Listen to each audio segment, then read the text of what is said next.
its last call to board this American Airlines flight in Dallas. The airline is gearing up to become the first to resume commercial flights of the Boeing 737 MAX later this month. In your seat pocket explains the safety features of this airplane. This 45-minute test flight bound for Tulsa is carrying 120 journalists. It's the first time anyone besides regulators and industry personnel has flown on the MAX since it was grounded 20 months ago, amid investigations into software that overwhelmed pilots.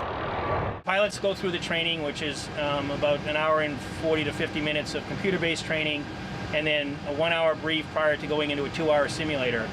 They will have seen a tremendous amount of the systems knowledge that we didn't have before, and actually the hands-on flying part of it.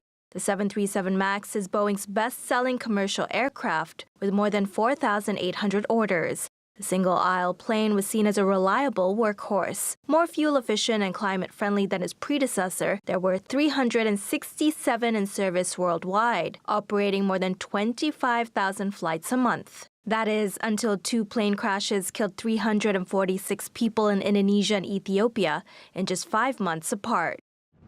Investigators determined that in both crashes, the angle of attack sensors malfunctioned, activating anti-stall software that repeatedly pitched the plane downwards, confusing pilots. Boeing has spent the past 20 months recoding the MAX's software, updating its manuals and training, as well as conducting flight safety tests.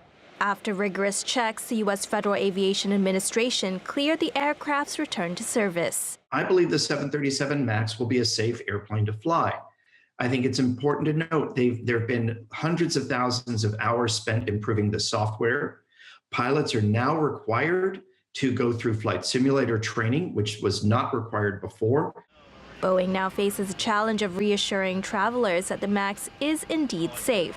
American Airlines says it will alert passengers they're booked on a MAX and give them the option to change their flight if they're not comfortable.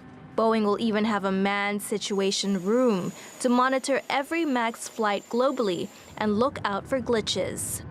But the MAX returns to a world markedly different from when it was grounded, and its takeoff may not be so smooth, as the airline industry continues to be battered by the COVID-19 pandemic. Natasha Hussain, TRT World.